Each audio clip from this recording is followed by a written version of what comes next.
interplay between the bass and the piano. Tired of this?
Buenas noches.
Ryan, I'm feeling the juice. I'm feeling the better juice. Bring the heat. Bring the heat, Dan. The juicy heat.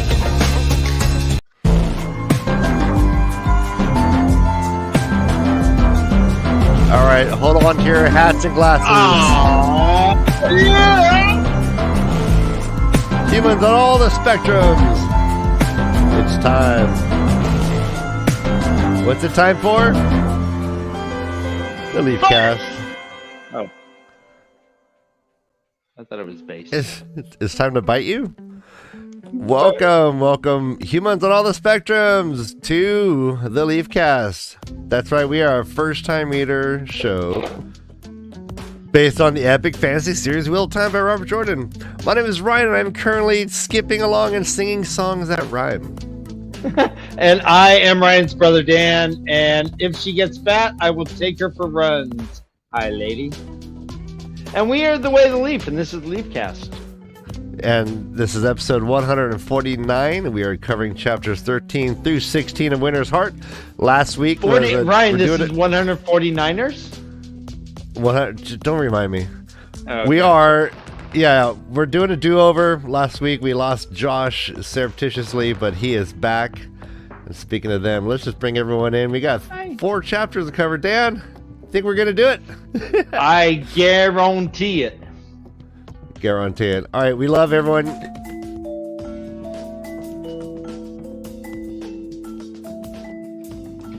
Bring in our sussy friends, our sussy friends. It's time to bring in our sussy friends, our sussy friends. They are first-time readers and they are sussy. Brother Dan, how do you feel about bringing dark friends into the popular sphere? Like, these guys are evil dark friends. Well, Ryan, your background didn't used to be all sinister. Now, like, since we've been hanging... Oh. There's an air of... Oh, okay, I'm sorry. So sorry. She's reading without her glasses. Hi, guys. Hey, everybody. Hi. How are you? Dovey, everyone's in chat. Reese, Dovey, Joe from Twatcast, Glenn, Wadahalikasi. Awesome. We had a Matt Stagger sighting yet. Noman Gardens, good to see you. Yes. Are we We missed you, Reese too. also. Aw. Guys, it looks like I just got off a private jet from the Super Bowl. I was so much gambling, so much champagne, right? Oh, You were hanging out didn't with get Kelly much Beth? sun. not much sun. No. There we go. All right, everyone, give T's and P's to Matt Stagger. And more than that, give much love. Throw Much the love. love. Oh, yes. Oh, Yeah. we love We are talking. Well, how are you guys? Is everyone well? Are you guys doing great? You guys survived the atmospheric flooding that hit California? Hey, yeah, a little bit. That was crazy. Little bit. Yeah, there was crazy weather, but we didn't have anything like some people Southern had. California, yeah. Yeah, LA got it really bad now. Does your pool get filled up, like overfilled ever from rain? No. Oh, okay. I was wondering if it rains a lot, do you have to like adjust the pH? Do you got to put shit in there, like, so it's not acid I'm sure rain I should. Probably. Yeah. Yeah, Yeah, I'll give it a firm like probably. probably. Mm-hmm. Yeah. We would ask the pool guy. Though. Mhm. Oh, the pool guy, eh? Yeah. Oh. Yeah. Uh-huh. We don't know what they serve. Yeah. Yeah. They Hey, serve that sweet, Mrs. that Puppet. sweet ass. I scrubbed the walls twice, and now, can I use your shower? Yeah. Or wait can I till he just hose sees off right this here? summer's contract and uniform coming up. It's nothing but a thong and his Crocs. Hey, Crocs. A thong and Hey, Crocs. Gross. Thong I and was Crocs. I was so with you, and then you mentioned Crocs, and it just went. No, you don't think? Like sparkly thong and Crocs with all the right charms. See, Ryan wears Crocs, so I can see where you get that. Yeah, Crocs never did for me. Oh, so funny. Okay. I didn't buy them. Ryan, your Crocs are kind of like the color of your background, actually, almost. I do got pink Crocs. Yeah, I wear very them in cute. public. You can find me once a week in Northern California at Costco's with my pink Crocs and my air of superiority. Oh yeah, the Yeah. pink Crocs. Mistaken era of That's how- superiority, but nonetheless. What are you talking about? You should see where I live. Just I have. have. Hmm. Nice. Ryan, when he moved in, was like, "Here comes the neighborhood, boys. You're welcome. That's right. You're welcome." Josh, are you well? Doing well? Tired? It's good seeing you. Well, Yeah, we'll bust thank through God, this. Josh, you're back though. Like that, it was just all kinds of weird and wrong without you. So Well, honestly, we Nephews. this chapter Yeah, they're great. it has an entire like Forsaken part in it that I was like, it's wrong that Josh can't talk Chosen with us all. But it starts off, chapter 13 is called Wonderful News. And it starts off with Cadsuane. And Cadsuane is in the Sun Palace of Kyrian. She's getting harassed by sea folk. The sea I asked Kay last week what she thought of the sea folk, and her opinion is not good. Josh, what is your opinion of the sea folk? Not good. What is my opinion of the sea folk?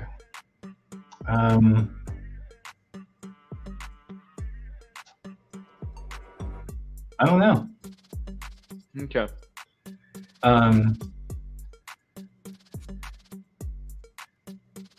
What did you not like about them, Kay? Just that they are so. I don't even know. I'm trying to figure Self-aggrandizing? that out as well. As you're Yeah, you're like, no, they're annoying. They're just yelling at people. In this chapter, one of them pokes Cadsuane in the face, like pokes her cheek. What? And Cadsuane's like, "All right, you touch me again, bitch. I'm tying you up." Yeah. They're difficult, but their culture is just different, right? They've been isolationists for the most time. On boats, they know that their girls can channel, but they never wanted to share that information with the White Tower. They kind of, yeah. Go ahead. I was just going to say, I wonder how much of this is Cadsuane's perspective bleeding through, that they're kind of distasteful here, Mm-hmm. Mm-hmm. as opposed Well, and to we, like, an objective presentation of like who they are and what I they're like. don't think we've had a sea folk point of view. So we Yeah, have and not that's- seen anything sympathetic, really. Right. Go ahead, Kay. Between that would be just like having a sea folk point of view would be very helpful, I think, in like determining exactly how we feel about them, because I don't know, I feel like you learn a lot from the POV directly, right? So sorry, my nose is running, excuse me. Oh, it's okay. Everyone tends to hate on them, though. They're like, oh, they're so difficult. They're keeping to this bargain. well, Aes Sedai at least do, but that's the only perspectives we've seen Mhm. recently. Nynaeve Mhm. and Cadsuane. So again, that's what makes me wonder how much of it is objective or how much of it is the subjective interpretation of the lens that we're being presented. Mhm. But yeah, I mean, they definitely have their panties in a wad. Yeah. But to sum up, for sure, panties in a wad. I love it. But once they're out in the open ocean, panties off. There is no panties. No shirt, no bra, no panties. No bras, no panties. And then at the bottom of the pile. Cadsuane is hanging out with 5 Aes Sedai. Each of these Aes Sedai were ones that were from Elida. And it says, quote, these 5 had taken a harsh penance for kidnapping him and reached their decision to offer oath before they were brought near him. Each independently were like, yeah, I'm going to swear to Ran al'Thor. Is this Ta'veren stuff going on? Or is this a planned thing? I don't remember it being planned, but I don't know why this is suddenly happening, I guess. Is what a plan thing? The fact Wait, that they're like, yeah, I want to swear fealty to Rand al'Thor. These 5 that were like captured, Oh, the and with Sorleia. I mean, I think that they had been working on them. The wise ones had been working on them for a while, right? Yeah. It said, quote, why had they sworn fealty to the al'Thor boy? At least Karuna and the others had been in his presence when they decided to swear. She is willing to admit that no one could resist the influence of Ta'Veren when it caught you. But these 5 had taken a harsh penance for kidnapping him and reached the decision to offer oath before they were brought near him. In the beginning, she had been inclined to accept their various explanations, but over the last few days, that inclination had taken hard knocks. So yeah, even she's a little baffled by it, I guess. In comes Varen and Sorleia. Right. One of the main things the Windfinder or the Sea Folk want is Shalon. Shalon. Ooh la la, Shalon. She is a Windfinder and also a sister to the main girl here, Hareen. But This is the one who's super powerful. She's super powerful, yes. And I think she's the one who wants to go to the White Tower. Right. Was she the one that talked to Nynaeve? Nynaeve. It was like, And just kind of forced her way into agreement, even though Nynaeve was like, "But I'm not." Yeah. Wait. I didn't promise. Yeah. Exactly. So that's Shalon. They're like, we want Ulala Shalon back. They're like, yeah, we'll do whatever.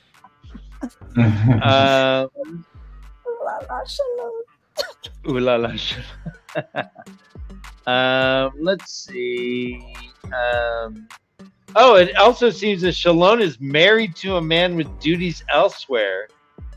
And she had a little thing with who? Alil, the Lady Alil. So Shalon and Alil became pillow friends, guys. Yes. So we had talked about pillow friends as just being a White Tower conception, but apparently they use it anytime 2 women pair up. This is the first time I've seen it used like just in the wild. They talk about it so casually, like that led to meetings, which led to friendship, which led them to becoming pillow friends. Like, yeah, so obviously. Yeah, you're right. It's like that's so dismissive of it, though. What? Yeah, well, it sounds like, imagine if someone like was like, "Oh, you and Ryan, your marriage is just based on just boredom. Loneliness is loneliness what they say. And boredom."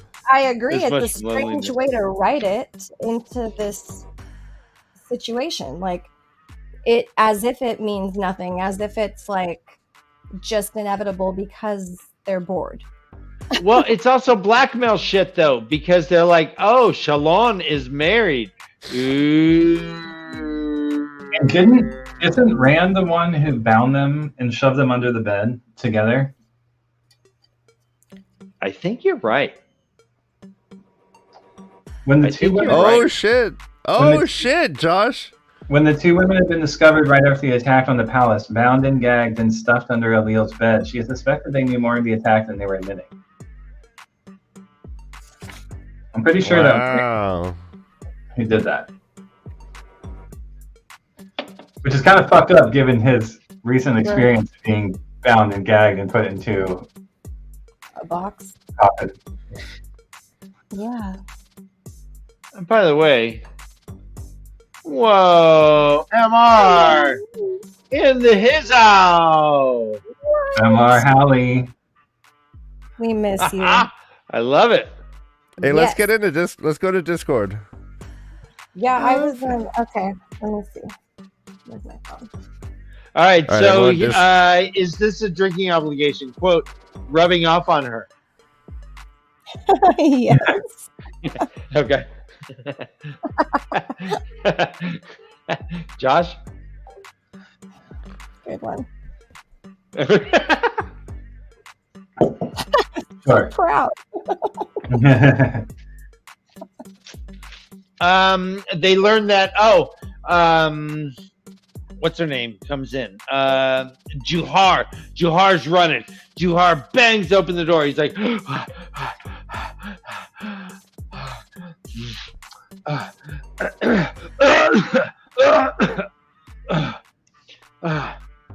Alana's passed out. We don't know why. She's breathing, but kind of just barely. They're like, oh, shit. Okay, so what were you thinking?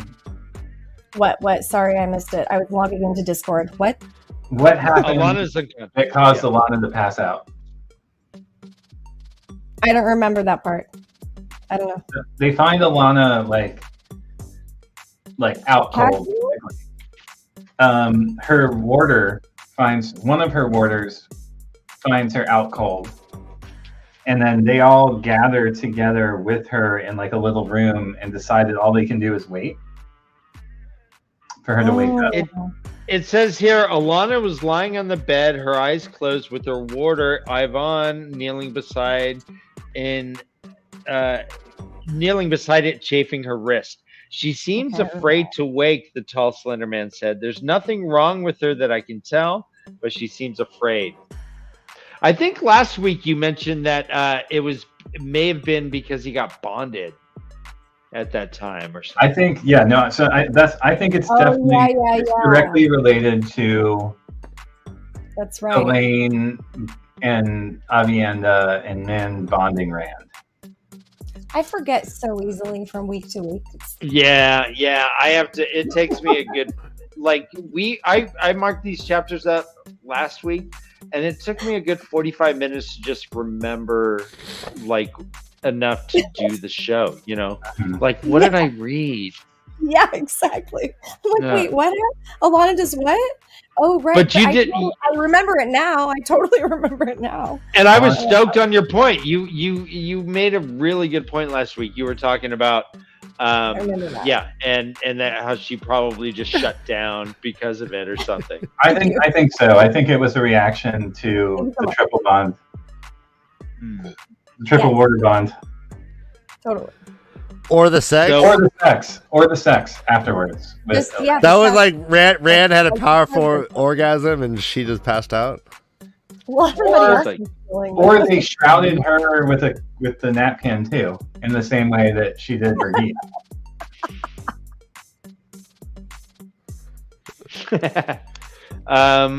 What do you mean they shrouded her in the napkin? What does that shrouded mean? in the napkin. I know what he meant. I know what he meant. That's how Elaine describes wrapping the bond with Brigitte. Brigitte. Brigitte and Avienda. A handkerchief, I'm sorry, a kerchief, and ties it off. You know, a napkin. Are you sure it's not a doily?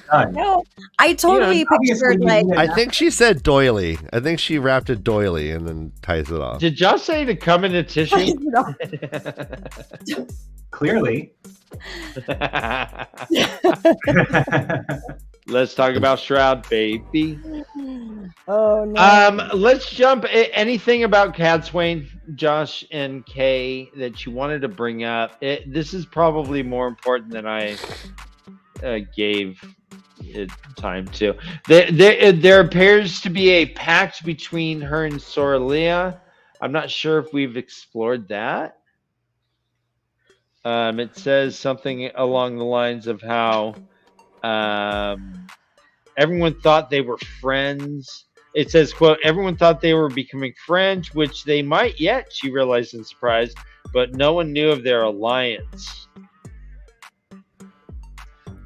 Yeah, I mean, Cadsuane is a mover and a shaker. And we see that here in these chapters. And so there's a lot of weird subtlety, like things that she hints at. She says something to the effect of like, this is the most important mystery she's tried to solve since trying to figure out what Caroline Damodred's cousin was doing in the Borderlands. Right. WTF. And then she said she had been following Swan and Moraine with her eyes and ears, could not find anything, and until she heard word of strange happenings in Shinar. And that's when she started collecting these Aes Sedai around her that she feels she trusts. Or at least, maybe not trust, but feels she has her thumb over. Oh, yeah, maybe I that. don't know that she really trusts any of them, but she feels like she has them under her thumb. Well, she said that I've been trying to find a group of people I could trust, but then later on she said, "What It are just two so of my happens dark she has friends?" leverage on every single one of them, which is, I think, telling about her method of trust. It's only on her own terms and under duress. Yeah, and she did say like they could be dark, like black sisters for all she knows. Right. Well, to that point, Josh, let me ask you what this sentence means. It says, quote, blackmail was a tool she disliked using, but she had already used it on the 3 Ashaman, and Torm Ritland might still cause trouble, even if his rebellion did seem to have evaporated. What Ashaman? Did we see this? The Ashaman who rebelled against Rand, right? Isn't that the implication?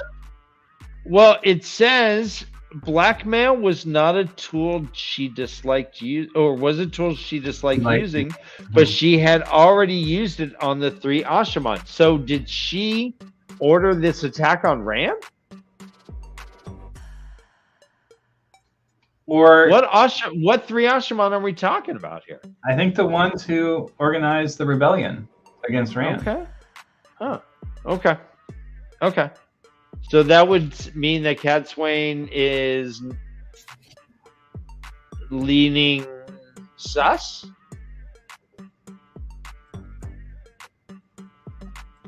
What? Is she leaning sus? Well, I mean, well, we have her mind and her POV. We're in her mind, and she said she was like hunting out the Black Aja like years ago. Yeah. Yeah, but yeah. So I don't know what this thing maybe is. to So here's the recruit. thing. She makes Moiraine's dedication to her mission look puny. Yes. Yeah, which 3 Ashaman? Yeah. Well, okay, go more into that, Josh, because that's a huge claim. So here it says Wadahala Gassi says she got them bonded. Was she instrumental in that? I don't know. I mean, that would make more sense than the ones who rebelled against Rand, who tried to kill Rand. I don't think she wants Rand dead. But that doesn't mean she wouldn't throw a fucking hiccup into the Ashaman to disturb men who can channel, right? Yeah. Because she wants to die. To test his metal, Yeah, his metal. Yeah. like Yeah. how if it wasn't for hard those he meddling shreds. kids. I was going to go hairband metal. Dilly, dilly, dilly, dilly, dilly, dilly.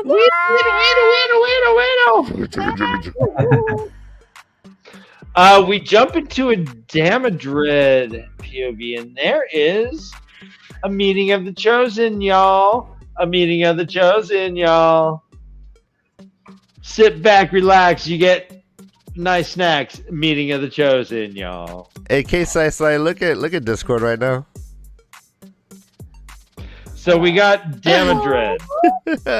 We have Look at that paint. Grendel. Turned it off Right, as soon as I looked. What's that? right. Huh? We're doing Talk a to me. show here. We're doing a show here. You ready? Uh-huh. Okay. 5, What was 4, I 3, talking 2, about? 1. Grendel.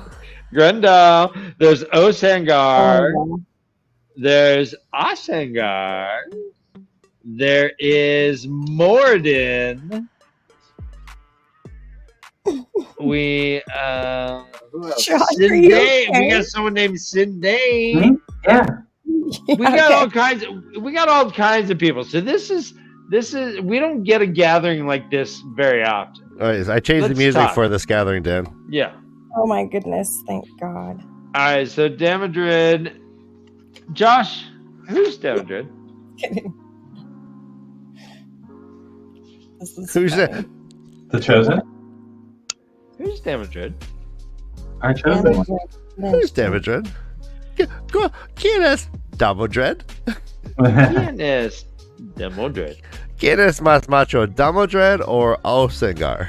Or Morty. Oh, Semiraj and Masana are not there. I don't think that Mogideon is there as well. But Morden, this guy Morden shows up. Morden. He has Sindane, like gobbling his nuts. He called the meeting. Morden did. And it seems that he has been given the term nameless. It says, when he touches the Koandal, you will know where he is, and you will go there and take him or kill him if necessary. The nameless has spoken. And as the nameless commands, Sindane said eagerly. What's going on with this whole chapter? I have a couple drinking obligations, but I'll hold off on them.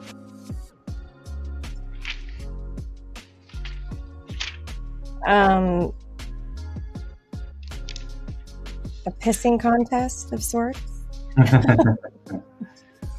Yep.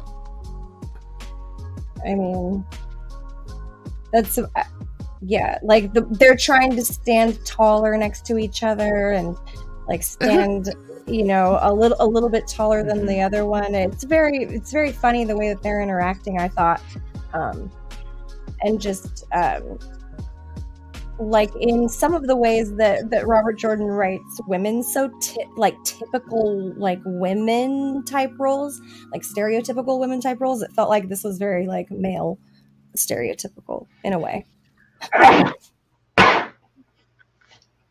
Even though Grendel was fine too, Thank but bless you. Yeah. Anyway, it's fun. So to your point earlier, Josh, these people don't think that Rand can cleanse a taint. Yeah, they don't. Even and they are assuming that when he uses the Sangreal, that they'll be able to spot him and come for him. Right, but they even think the concept itself is stupid. Says, quote, in the first place, my dear Grendel, I doubt that even I could devise a method to remove the Great Lord's shadow from Sidene. Althor is a primitive. Anything he tries inevitably will prove insufficient, and I, for one, cannot believe he can even imagine how to begin. In any event, we will stop him trying because the Great Lord commands it. Now, Morden, right when Morden comes in, I believe it was Ringar. Someone said, a female said, "Oh, what if the Althor boy does cleanse the taint? Then there's no reason for you to have a pact." And then Morden says, yeah, so it's a good thing none of you have ever tried or even thought to try to do this. And we asked this question before, why has this not even been tried, like in the Age of Legends or what have you? Why haven't they tried to cleanse it? And I guess we get the answer. Well, it says, the Great Lord is sure you are all faithful, Morden answered. You need not worry until he stops being sure. I just want to say, also had a rat. Emmer Halley is playing the trumpet on his forehead right now. I just want everyone to know that. What? I have a question. All right. Okay. I have a question for Josh, and maybe you guys too. Like, what is all the rat business about? Like the twisting of the rat and the biting of the rat. What happened? Let's see. Suddenly the rat twisted, trying to sink its teeth into his wrist. It's like this rat. Do you guys know what I'm talking about? Uh-huh. Mm. Yeah, Taking the so rat he- from the shoulder by its yeah. What is all that? What was that? He came in with a rat on his shoulder and then used it to show them that he can kill things without using the one power, I think. Okay, is that what was happening? Maybe. There was a burst of flames, something hotter than a flame. The rat was gone. Morden smiled. I mean, that makes sense, showing that he can use. I thought it was a metaphor for patent fame. Okay, thank you. I thought it was Ooh. like a metaphor. Because he as called him well. a vermin. And it really did. It really did seem like a metaphor, and I couldn't figure out what the hell this. I don't know. Thank you. Yeah. All right. Cool. So, Fun. because later on he does say like if Isam can successfully kill that vermin Fane, which is something we learned. We learned that apparently Morden has Isam. Do we know who Tracking that guy Isam down. is, Josh? I don't think so. No, we can answer that. I mean, we do know who it is. Well- They just forgot. I don't remember. That's how it works, right? We don't answer. No, questions. we can remind them of shit they already Nope. read. Yes, we can. Nope. Who is it? Yes, we can. You can if you feel like it. It's important. I didn't have. a Isam is reminder when I Lord first Lord read it. Luke. Isam is the hunter guy. This is under duress. It is not. I don't Right. share the shit. Oh. Isam is.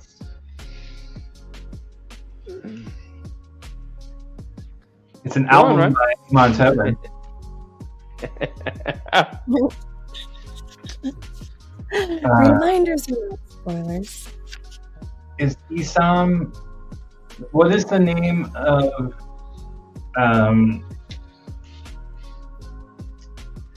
the reincarnated but less powerful Lanfear? Sindane? Sindane. Sindane. Okay. Mhm. I don't know. Oh, you can answer that, right? But not Isam? Weirdo. That's weird shit. Oh. That's weirdo shit. Is Isam the dude He from asked a question. I didn't just volunteer. Power?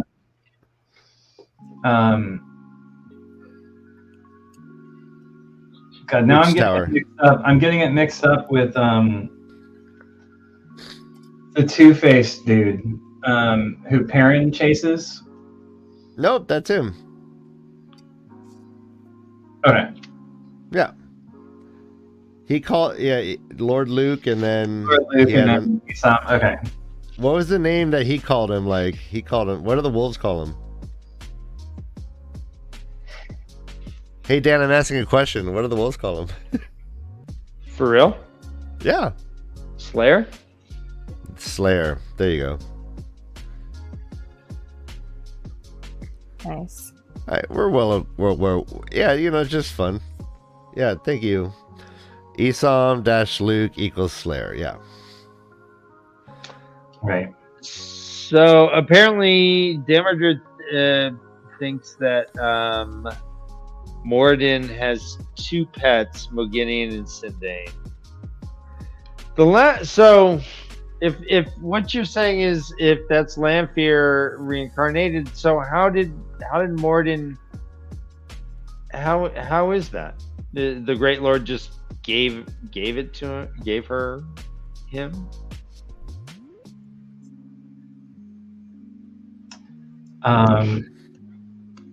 The thingamajig. The The little mind Crystal. trapper thing. yeah, mind trap. Okay. But why is she less powerful, right? It seems like Osengir and Arangar and Osengar are both equal and the same amount of power, which is why we get this like second thinking about it from the characters, where they're like, I thought it was Lanfear, but she's less powerful, and blah blah blah. Mm-hmm. So is she like? Does she have a weave that's tied off that's reducing her power? You mean a napkin? Is it not her? Is it something to do with the mind trap? Cheesecloth, Ryan. She's fine. Okay. No, yeah, these are all good questions. Yeah. Right. And what's up with Anything Lawrence else? Yeah. and go the ahead. Sa'a? So let's talk about the Sa'a a little bit. From what we understand, it means that you get it from using the one power or the true power exclusively for like a while, right? But it seems like that's only something that the Dark Lord gives you the access to. Is the Sa'a a negative? I mean, is it bad? I mean, the way it's described here, it sure seems to be. The man was truly insane to use it so freely. It was a drug more addictive than Sidene and more deadly than poison. So So we know that Sidene has the taint. But they're protected from that by the Great Lord. Right. So what makes this deadly? What is? I guess what is the consequence of using true power besides having cool black things swimming across your eyes, like sperms? right, like sperm. Just like it. Yeah. Black sperm. Black spermazoas. I mean, what is the downside to it? The downside? I mean, they just seem to be like all powerful. I don't see any downside to having the dark one. I think it's pretty fucking cool. Hey, consider the source of that, Dan. You walked right into No, it. I think he's right on track. I mean, this true power thing, like they can do anything. They can do anything. So it's like having the executive parking spot. It's like you get to park in the front row. It's like reserved for Moradin, and it's like black flecky. He gets gets his own bathroom in his office and stuff. Nameless seems pretty rad, right? I mean, it's almost like having puffy lips from like 7 or 8 like face changes, like it's that, that it's like almost a statement that your face looks different. Why wouldn't the Sa'a be like, look what I got, bitches? It's like a grill. It's like a grill. It's like a grill. I'm saying that the worse it gets, the harder it is to control yourself, or the harder it is to have volition or independence. So really, we don't. Okay. We know nothing about it. So does it make you more poetic? Because this guy's dropping poetry. It's funny. nice. All right, Glenn says maybe it hurt. Maybe they hurt. I hope it hurts. Give that guy some Visine. What if someone walks up, he's like, "Hey, Morton, here," and just starts dropping eye drops? Oh, I'm sorry. That was my LSD vial. Yeah. Straight to the eye. The third eye awakens. Oh, here, look, I have a third eye right here. It's a heart shaped. I have the fourth eye and a. Okay. You have like 5th eyes. You have what? a lot of eyes. No, So just many a eyes. lot of eyes. So many eyes. What did we learn from this?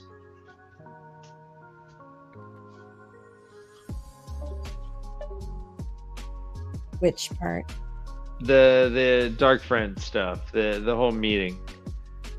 Did you find it was useful? I guess we learned that they know that Rand wants to use this Cohen call, and they're like, yeah, when he does it, go get him. And I guess that's what Rand's kind of afraid of, right? hmm So, I mean, it just reiterates again. I mean, we've seen this a bunch of times, but they're infighting, and their selfish motives, and their loosely knit affiliations with one another.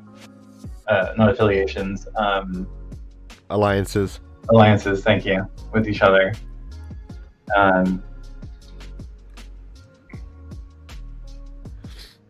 And they're all worried about Rand destroying the world by trying to cleanse the taint,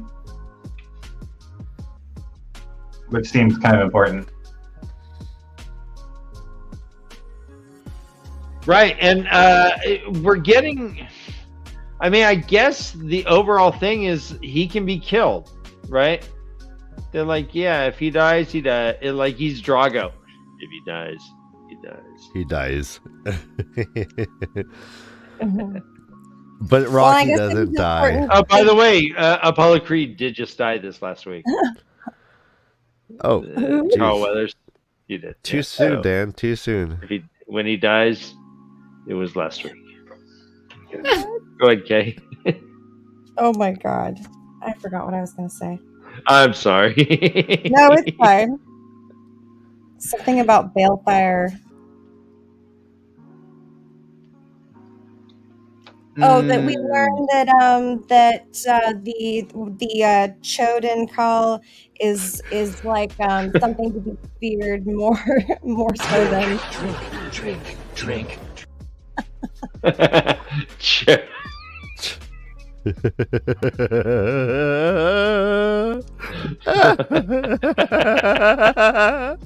I'm sorry, you're making a point. oh, it's really no, it's like it's powerful, like it's really powerful, like Balefire, right? It's like, Yeah, they're scared of it, like they're scared of Balefire back in the day, and they actually all spontaneously stopped using Balefire. It's one of the mysteries of the world is why did both the dark and the light stop using Balefire? Yeah, it says, quote, only Balefire had been more feared and only just. Mm-hmm.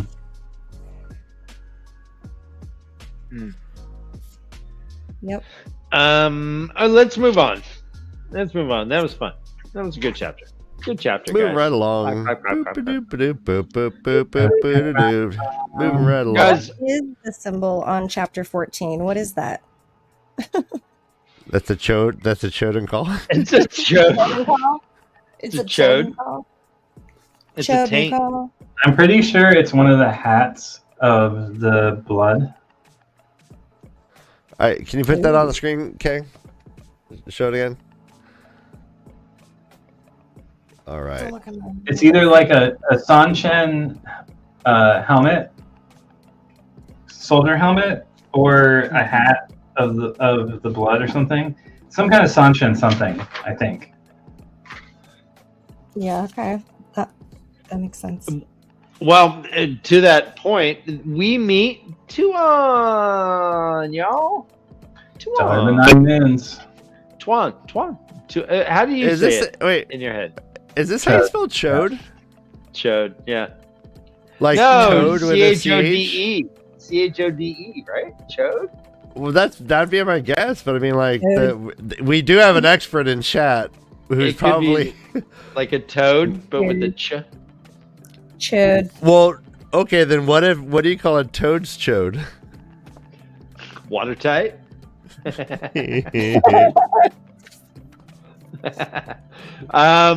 Is a toad's chode watertight? That's great. Let's talk about Tuan. Tuan is a fun chapter to read for me. She is wacky. She is all about signs everywhere. The signs. So, what does the veil hide? Because I fucking sure as fuck did not understand at the end of the chapter. The veil? The chapter's name is What a Veil Hides. And she dons this veil at the very end before she enters into the public eye. And her voice of whatever, her first voice or whatever, is like Uh-huh. criticizing her for like doing it, basically, and like everyone knows who you are, even though you stoop so low as to wear that veil or whatever. Like, Right. So it says here, the thoughts gave her chill of pleasure, of Drake. accomplishment. Behind her veil, she was merely the High Lady Tuon, of no higher rank than many others of the blood, but in her heart always she was Tuon, Althakara, Cara Padrion, daughter of the Nine Moons. Nine She had Moons. Jesus, to reclaim Jesus, what she- Dan. What? Right there. Yeah, Do you eat marbles? Ryan, you pronounce this. I can't read. Oh, Tuon, Althar, Cora, Pendragon, Pendrag. Yeah, I don't know, man. I don't know. Stupid. Jesus. Stupid name. Let's just call her Tuon and just call it a day, can we? Yeah, you know, Wow. Dr. J's real name is Dr. Josephius Sufferonius. It's like so many letters. Yeah. So yeah. Anyways, We thank got you, more of the Empress. May she live forever in this chapter, which was funny. I was Yeah, which is her mom. Well, that's the honorific. What? Oh, it's her mom. Her mom. And also, we heard that there's been she comes from a difficult childhood. Being the daughter of the Empress means that it is just ants trying to kill each other. It's Game of Thrones like on steroids. It's Game of Thrones on steroids. She's been tried to be killed a couple times by her siblings. Let me see where. Oh, I don't see it, but yeah. Oh no, two of her brothers have died, and two others were deemed Dakovale and like sent shamedly into the streets. And yeah, Three had tried to kill her. It says a sister and a brother had been made Dakovale. Yeah, and their names stricken from the records. yeah. Oh, After the first one, she's like, "Fool me once, you never fool me again." Sorry. Quote, that tool as hard as she had. That tool as hard as she As she had. Well, yeah, she had a hard tool. That- Brian, by the way, in this chapter, we learned that we hear the phrase, the town Impharel, which is a classic in RJRX or Italian Village. Impharel sounds very much like pharmaceutical. A medicine. Yeah. That gets people every time. Ask your doctor if your heart's strong enough to take Impharel. Yeah, Impharel works for you. But she is essentially on her. Oh, quote. She had license to free her tongue. Quote, stiffened at her entrance. nice. That's good. Quote, erect, full. I like stiffened at her entrance. Me too. All right, 1 out of 4 ain't bad. There was one last one. A luscious plum ready for plucking. Nice.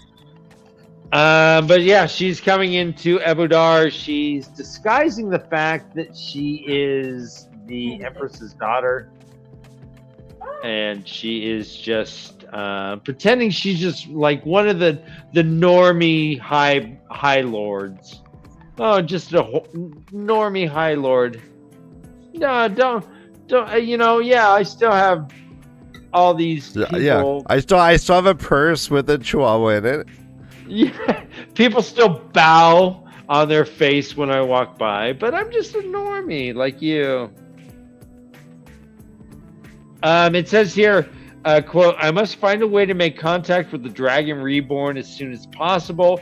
He must kneel before the Crystal Throne before Tarmangaiden, or all is lost. The prophecies of the dragon said so clearly. Right. All right, so We've- this, yeah, We've let's. seen Prophecies of the Dragon, right? Yeah, Bruce Lee was so great at it, Dan. I think it was his second to last, his penultimate. Yeah, film. when he fought Kareem Abdul-Jabbar. Yeah, it was great. so funny. He had a big old footprint on Yeah, his just chest. like a 12-foot So footprint good. on his little body. Yeah. Wow. I hear that Bruce Lee would just actually, like, when he had to work with American stunt doubles, he would just beat him up. He would punch him on purpose. No one would work with him. What? Well, you know, it'd be like water. My friend. Water. Like water for Um, chocolate. So yeah, that's her plan. Apparently, is to come in, meet the Dragon Reborn, have him kneel before the Crystal Throne because that's what the prophecy said. All right, so how do we think this is going to play out? So this is the first time I think we've heard the Shan-Chan talk about Tarmogoyden. At least they have the same language for it. That's interesting. So they, in their mind, they have a Tarmogoyden coming, Right? and they have to get Rand to fucking kneel before the Crystal Throne. A, do you think that this will occur? Will Rand be Yeah, kneeling? is it going to happen?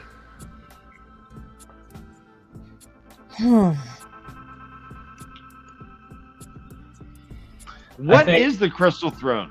As you're answering, consider that as well. That's doing lines off your bathtub? Yes. I mean, off your toilet? do a meth in a public restroom. Yeah. Fear and loathing style. Oh, God. Gross. Oh, train spotting when he drops the needle into the toilet and he has to go get it. You have Hep A, B, and C, my friend.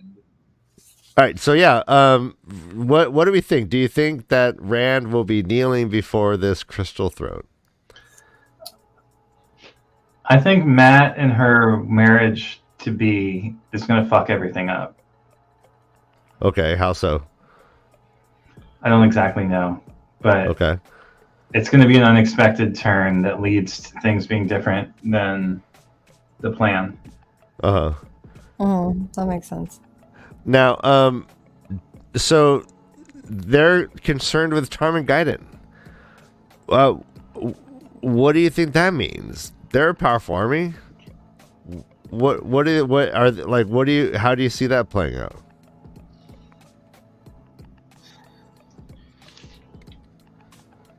Speculate wildly. There's no wrong answers. What? Yeah, go. Yeah. Yeah. Say that Are again. the sorry. Shan-Chan going to fight in Tarmogoyden? Are they going to fight the last battle? And are they going to like help out? Or are they going to be a fucking pain in the ass? They're concerned about Tarmogoyden and they have prophecies about it and all that business. I don't know. It seems like all the prophecies are going to come true. So I would imagine that they're going to get him to kneel somehow, and probably it'll have something to do, like Josh was saying, with something to do with that marriage is going to fuck something up, and maybe that'll lead to Rand like needing to kneel or something. I don't know. Like part of the prophecy. If you want me to speculate wildly, then there you go. No, I like that. I like that a lot, actually. I think So you. Oh, go ahead. Oh, actually, hold on. Kay, you had mentioned that all the prophecies seem to come true. What if something doesn't come true? I mean, can that happen with prophecies? I mean, Do they all have to happen in this world? It seems like it, I guess. It seems to like it wouldn't be called a prophecy in this world unless it was coming true, for sure. Yeah. You know. Okay. All right. Yeah. Things that Min sees as well. I don't know what we're calling those, just like visions. Mhm. Min specific. Yeah, those visions. happen too, though. Yeah. And then those are always coming true. So But yeah, it does seem like prophecies always do. So I feel like this is going to happen for some reason. But yeah, as to why, I don't know. Okay. Interesting. Thanks, Abe. Interesting. Yeah. All right, Josh. What do you think? I think I lost it. I'm sorry. No, it's okay.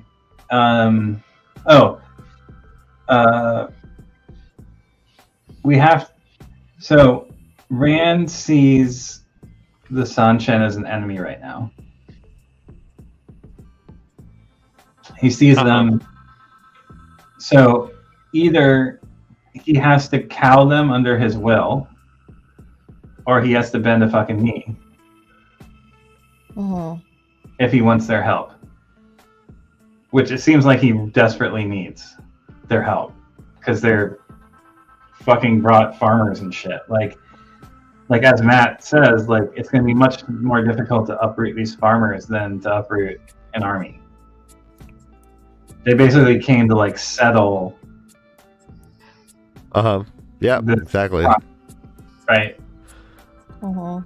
Because it's in their eyes, they were prophesied, or at least handed down long-term orders and whatnot to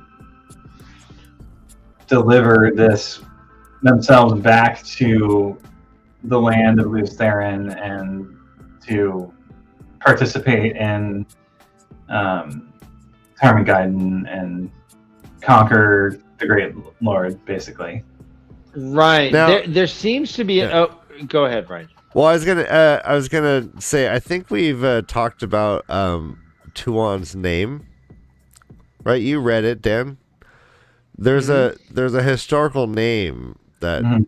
All right, so have we talked about that? Her last name is the same as Arthur. Arthur. Arthur. Hawkman. Okay. Yeah. No, Arthur Pendrag. Pendrag. Is it Pendrag? Yeah, there's two Arthurs, right? Pendrag and But Hawkwing. Arthur Hawkwing was Arthur Pendrag. Are they the same? Yeah, they are. They are. Are they? I don't know. Hawkwing is the nickname. Okay. Okay. Like let Hawkeye? me ask you though. So there is a large non-starter here with the Shanshin wanting all Aes Sedai collared, which goes against. I mean, Rand. He has friends that are Aes Sedai. He doesn't want them collared. How is that going to be resolved? Is it going to be resolved?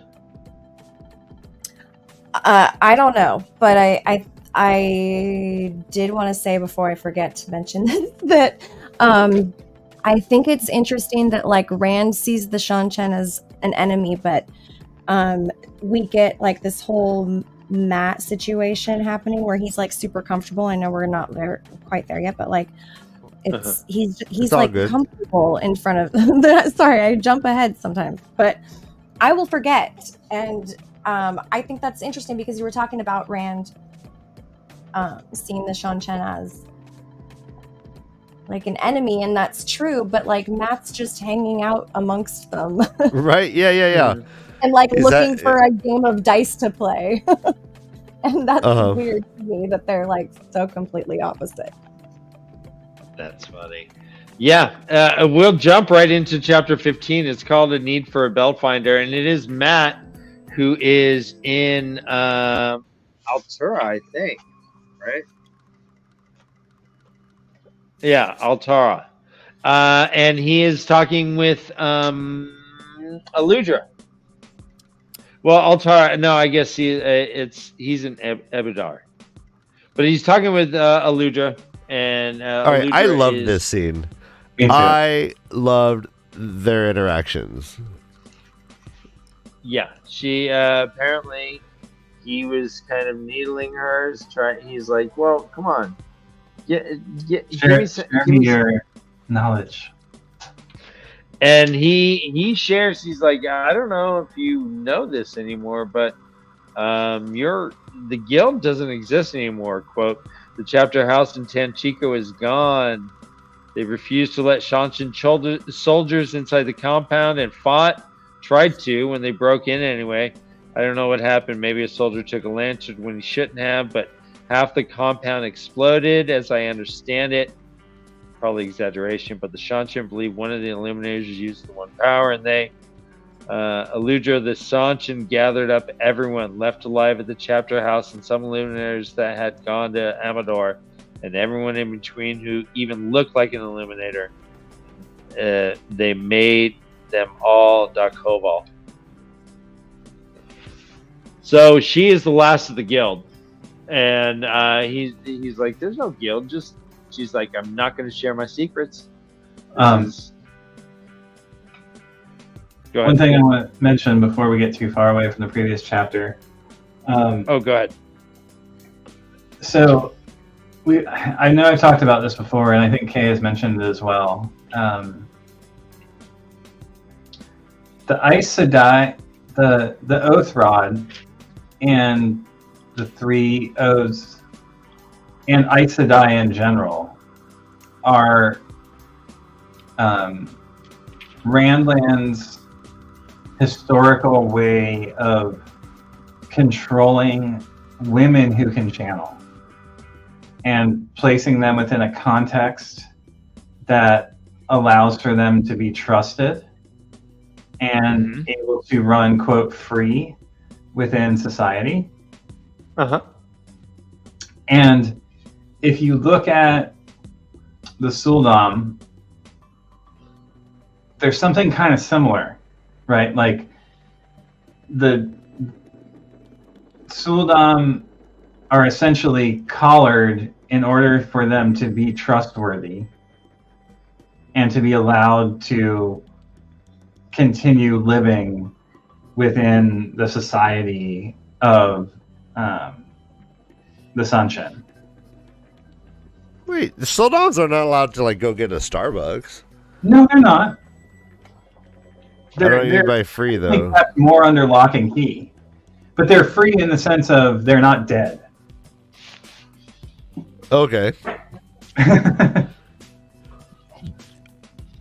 No, that's interesting. Now, do you think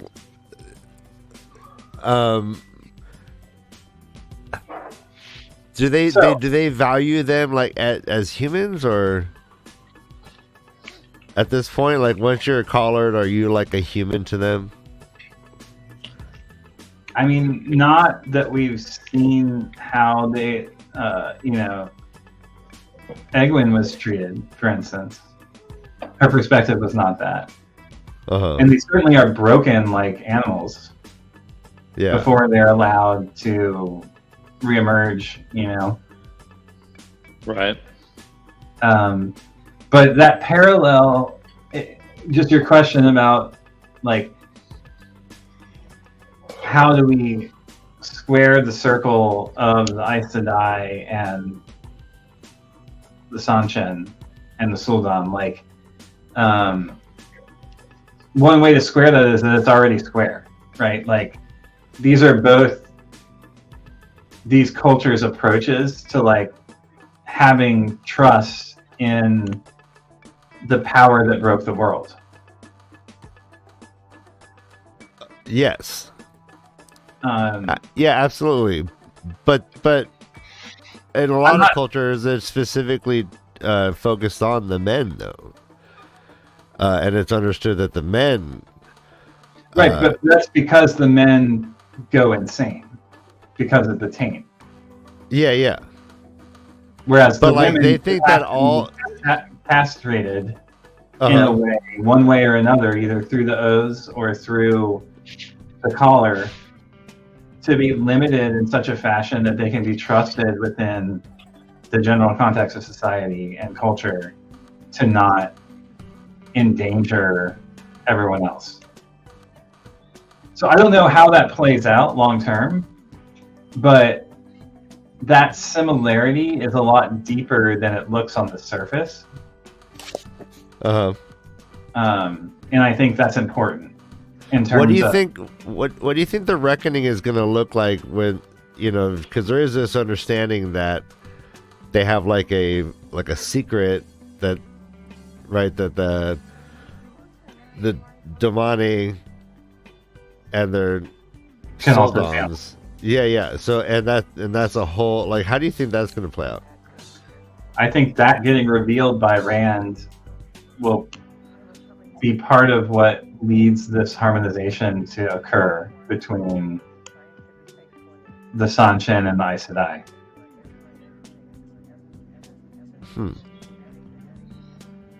Cool.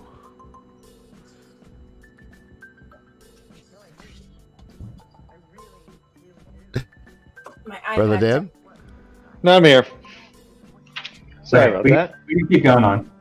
No, I love I those just wanted fights. to talk about that before we got too far away from it. So I mean, and this is we're learning like a lot of things about the Shanshan. Like Matt's talking about how just kind of like living under their rules, pretty chill. Like all you gotta do is say some oaths, and they generally leave you alone. Right. It does not even look like, you know, like it doesn't look like the Gaza Strip. It just looks like a normal town with these, you know, and so like. And they have this kind of respect for the inhabitants of the people, and they're also bringing in their own people, and they're integrating them amongst the everyone. This is a seemingly like enlightened way of kind of conducting business, but then they also have this weird like hiccup, right, where they just can't handle channeling. Like they think that's like some sort of like abomination of God or something. I think it's interesting. Like the more we learn about them, they're more complicated for sure. But we don't Right. know their origin story and how the breaking led to their escape and the establishment of the Sanshin Nation, right? Like we don't know that. No, you don't. So And like, they have all these prophecies, and they have this whole like, oh, we're gonna return, and it's gonna start all these things in motion. But if you see two seagulls and one is black, then it's who knows what it means. That means you forgot to put on deodorant. Who knows? So we do have a Matt chapter. Matt, Josh, you mentioned that Robert Jordan tends to write Matt a little differently than he does other characters, in your opinion. yeah. I think that Robert Jordan, in his eyes, sees himself as. I think if he was going to project himself into the story, he's Matt. Yes. And that affects the tone and candor in which Matt is written. It's like a different writer comes out when we get to the Matt chapters, who's like more exuberant and more like playful in a way, but also honest and thorough. No, I love that, Josh. Like Robert Jordan's life history, he was a gunner in Vietnam. He has a story where he literally shot a fucking RPG out of the sky with a gun that should not have been able to do it. All these weird specifications about that moment and why he's still alive. Like just thinking about that is, you know, very reminiscent of him just Matt tripping and like saving himself from the golem attack, like almost happenstance. You can almost see how like that experience could make you want to write a Matt character. And just thinking, I carry luck. Right. Yeah. Well, I And mean, also- he's battling with that. You know, that's funny you brought up luck. Like he's battling with it. I was going to say, I agree, Ryan. It's like luck Yeah. is the Dark One's luck, right? Like there's a survivor guilt and all this other stuff that comes attached to that. That's like the dark side of it, right? Ooh, interesting. Right. Survivor's Guild. I like that. But also, like he's questioning his Tavera nature a lot in this chapter too, which is interesting because Perrin questioned it. Like they don't know what the fuck is happening. Also, it's like they're living it, and like Rand earlier in this book says, like, is can I use Taverin, or is basically Taverin using me in a way? And like now we have Matt kind of basically asking the same thing. He's like, hey, I'm supposed to fucking wrap the pattern around my fingers. Why am I still being like butt raped by Tylan? And you know.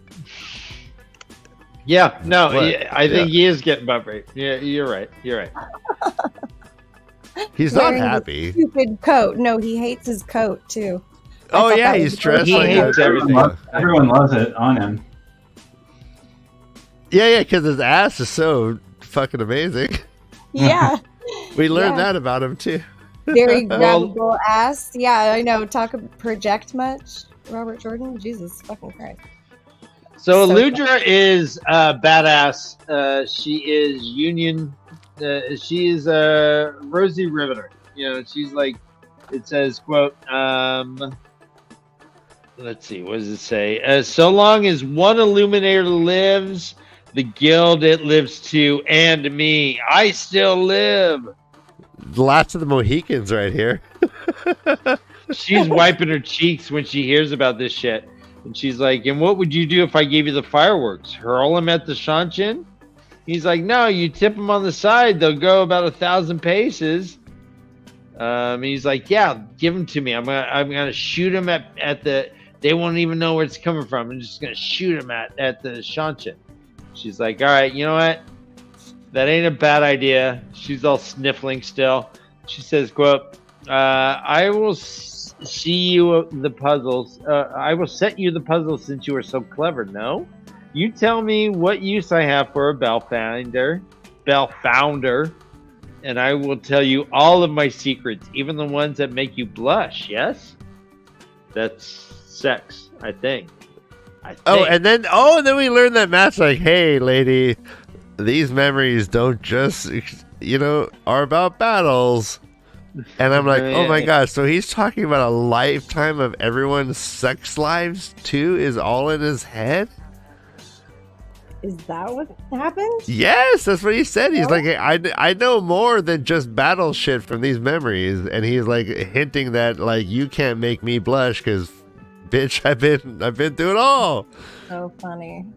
I did not even gather that. So Yeah, I didn't get that is either. she implying here that she's going to use the bell maker as a dildo? I I Oh, remember, because yeah. That- About founder. She's like, I need one now. And yeah, I think that's her kink. I want bells in my badge. No? She's like, man, just the outfit alone gets her going. Yeah. Actually, speaking of that, like, she's like, anyone that looks like an Illuminator gets, like, what does it looking like an Illuminator mean? Are you just covered in, like, gunpowder? Are you, like, what is the Illuminator look? Ryan, do you remember when, like, Tom and Jerry, when, like, it would blow up in their face? Yeah. That's the Illuminator look. It's just Illuminator all, look. their hair is all sticking. Black face and the hair's all kind of charred out. Yeah. So Yeah, many I think chimney so. sweets became Daco Vale, and they're like, what? It's like, watch me, Lord. Watch me, Lord. I'm just a wee chimney sweep. See, that's my Oh, British accent. See it? Cockney. It's my Cockney. Let's see. As soon as Eludra says, "I might think of kissing such a smart young man as you if you did not belong to another. You have such a pretty bottom." And then he jerked around. Correct. Which is like, Yep. yeah. I think timing is everything with RJ. Right? Mhm. He's amazing. This page is like very much like a lot of sexual innuendo for sure. Jerking The erect whole reminds next me. page. Yeah, Dan, remember the priest in Little Mermaid who gets a boner? yeah. That's Good like teenagers. Take off their clothes. every time we say jerking erect, I think of that little fucker. Hmm. Do you remember good teenagers take off their clothes from Aladdin? What?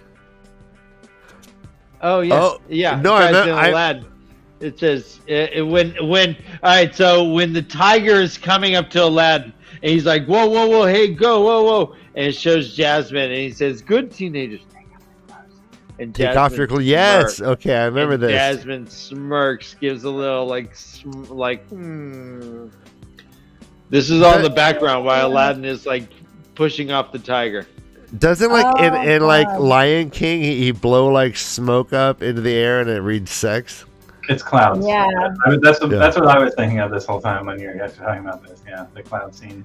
And then the Well, Little the Mermaid boner the big dong. structures. The big yeah. dong in the middle. Do you remember the Well, that poster was I just, had, like, Dan? straight up on the cover, it was just a big penis. Yeah, Yeah, but then it they was a big changed dong. it. They totally changed it though when people complained.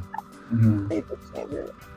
Remember back I in the day you think, could make a mistake and then just change it and then everything's fine? Reprint it. I and then think truly Yeah. right. I think there was a movie called The Adventurers, which was a Disney movie that like had these mice like in like on a swamp and stuff.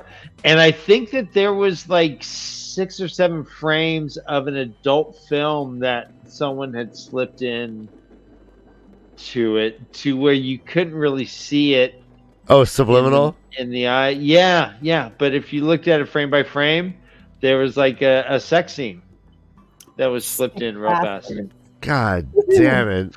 That's so And this crazy. was like when they were cutting and pasting with literal like cut and paste. Like it reminds tape me of that and stuff. scene, like from Fight Club. Do you remember when they're like rolling the movie and they like slice in different sex scenes into like some sort of like family film in a theater? when I they're think going- that they may have gotten that from this. I think this is art imitating life. maybe. Slipped it in, yeah. All right, thanks, Zoe.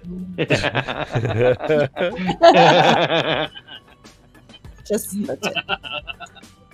All right, to that end, I have about 5 or 6 things underlined. Let me just, I'll say them. You give a thumbs up or a thumbs down, okay?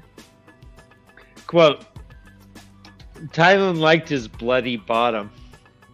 ew. Wait, come on, you know.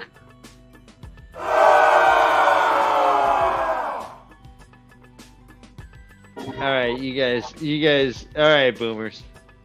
All right, next one. Jesus Christ. We learned so much about Dan. We learned so much about him weekly. Good for nothing. Quote, a woman could do more with a laugh than a dockside bully boy with a string of curses. I don't know what that means. Dockside bully boy. How about just dockside bully boy? Oh no. All right, next one.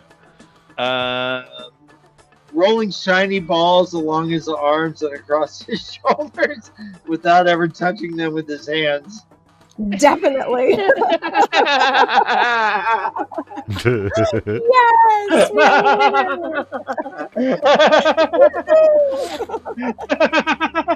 All right, so 2 out of 3, the bloody bottom. Ryan didn't drink to the bloody bottom. Oh, no. You gotta know no. No.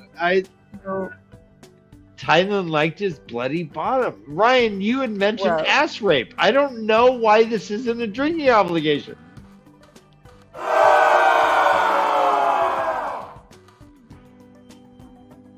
I was merely piggybacking off of you.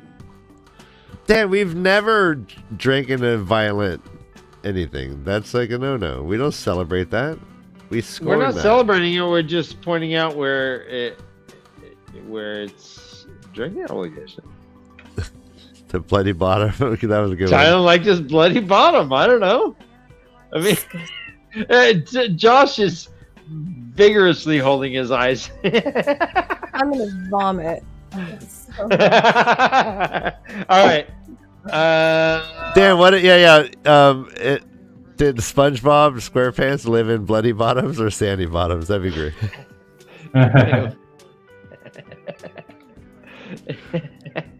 It was bikini bottom.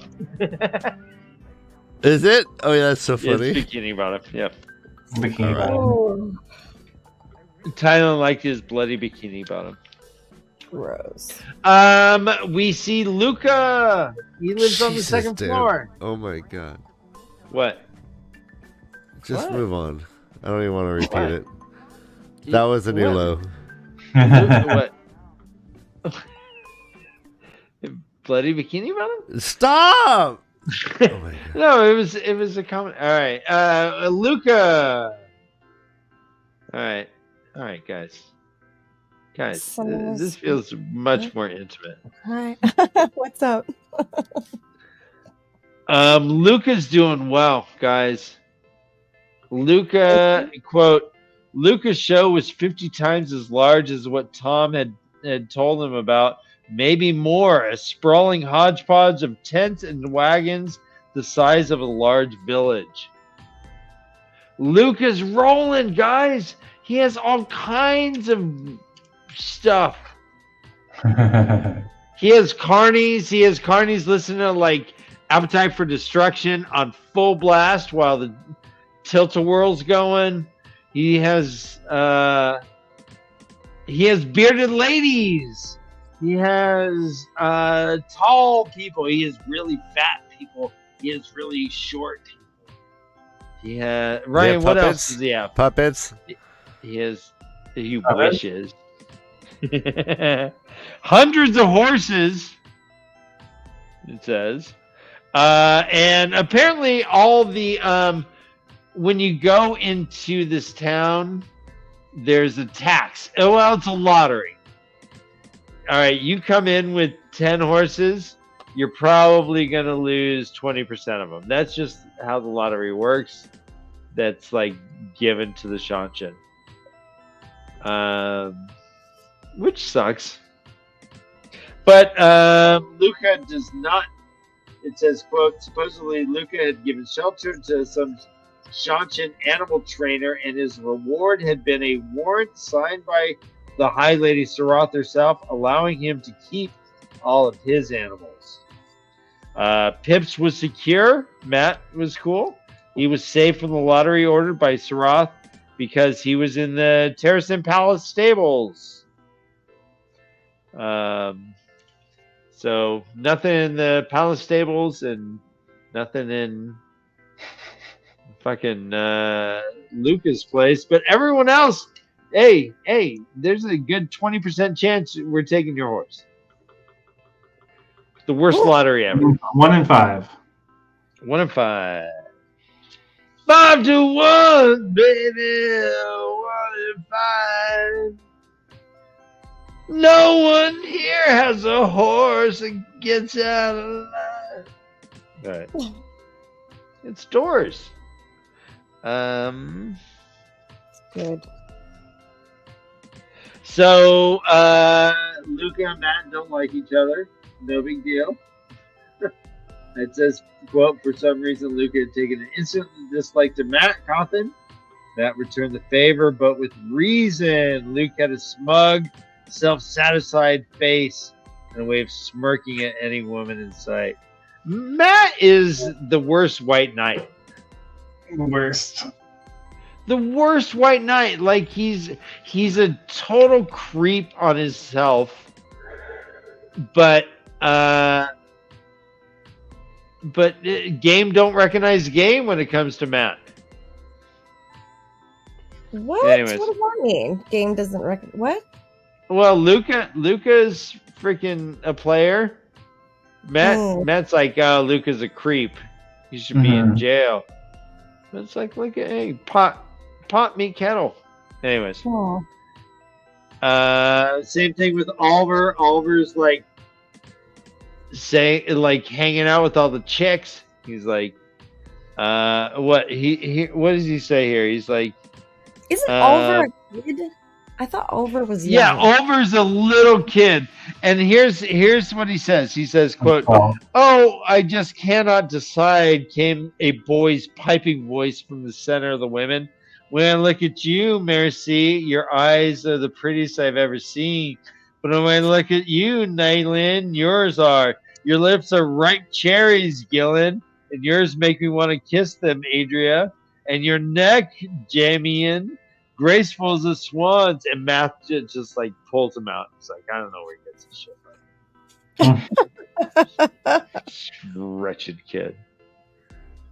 A woman gropes Matt inappropriately as it says, luckily the woman laughed and ruffled Oliver's hair, and Matt led him away. Some murmured that he was a sweet boy of all things. One slipped her hand under Matt's cloak and pinched his bottom. Women! Exclamation point. End quote.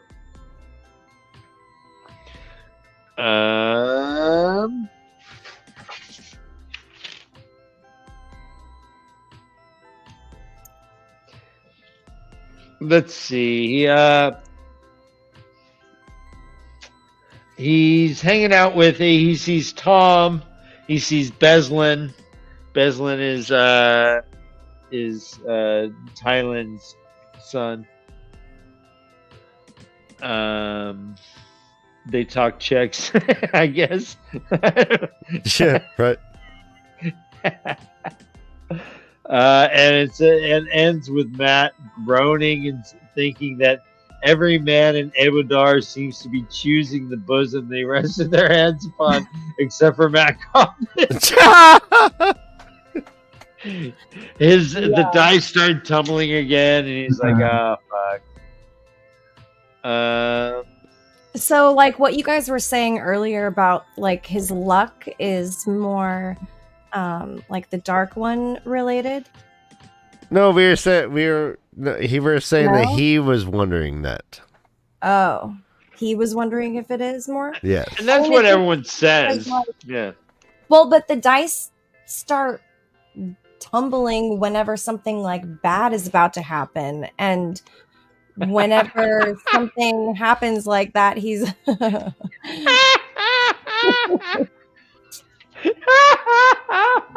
oh god. Bosoms.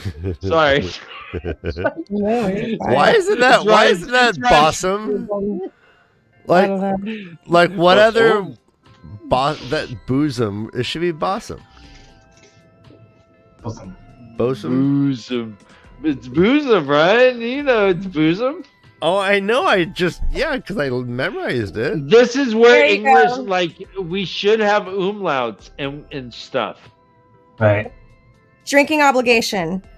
Talk to Cubby me. hole he could rent. Oh shit! Nice day.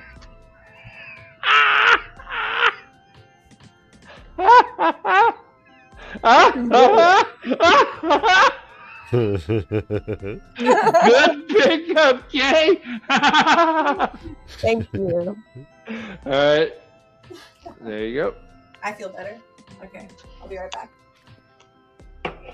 Well, since our first-time readers are out, Ryan, Yeah.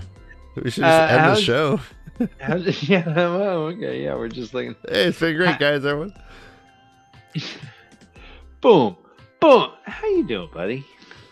Oh, I'm doing swell. It's a little late, Yeah, but I'm great. It's Nice. later for you. yeah. 3 hours. Oh, I like the owl hat, Ryan. me too. Me too. You don't know if I have Marty Feldman eyes up here, Yeah, they're Google. and then they don't move. No, but they're wonky. Let's say wonky. They're scattered. All right, so we are doing Watch an Area this Sunday, so feel free to play along. Get your friends and family to join. It is a family affair. Yeah. But not like your MAGA family. You don't have to associate with them anymore. Let's just cut ties. You just hang out with your cool progressive family.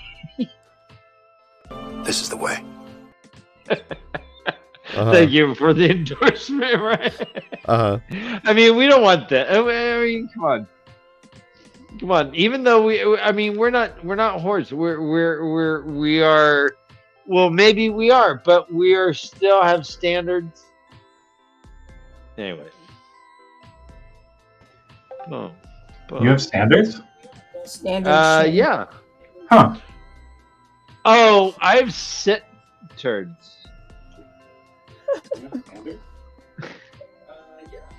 Oh, what happened? Sorry. That was Okay. Oh, right. Give the oh no. Aww. I am. Okay, we're moving on. Hey, yeah, well, we still got that It's still guy. going on. I'm still hearing stuff. Hmm?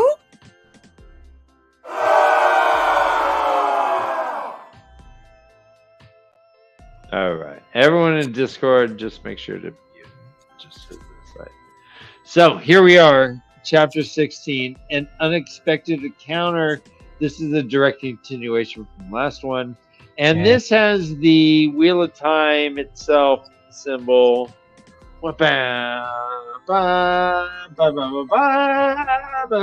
Unexpected. Ouroboros eating its own tail. The Ouroboros. Eat your own tail. Hey, eat your own tail, mother lover. Why do we think this chapter deserves that? Like, why do we have that being? Yeah, what does this this emblem mean? I guess we have Matt with the dice. Why would it have this? I guess. Yeah, good question, right? I'm full of them.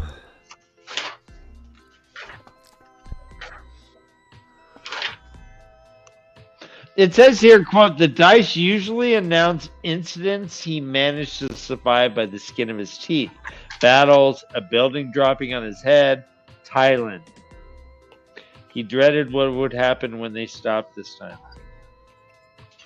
It is interesting that we see him interpreting the dice now as a warning. Yeah. I thought that was noteworthy. Mm-hmm. That's what I was trying to say. Like every time the dice roll, there's like something that he has to survive. Yeah, I interpreted this as all right, quote, waiting to enter and hardly moving. Hmm? Oh, just that's called floating. I It's think, right? edging. Or soaking. Yeah, No, that's soaking. It's called soaking. Oh, is that so? Is that an obligation or no? Drink. Thanks, Mosey.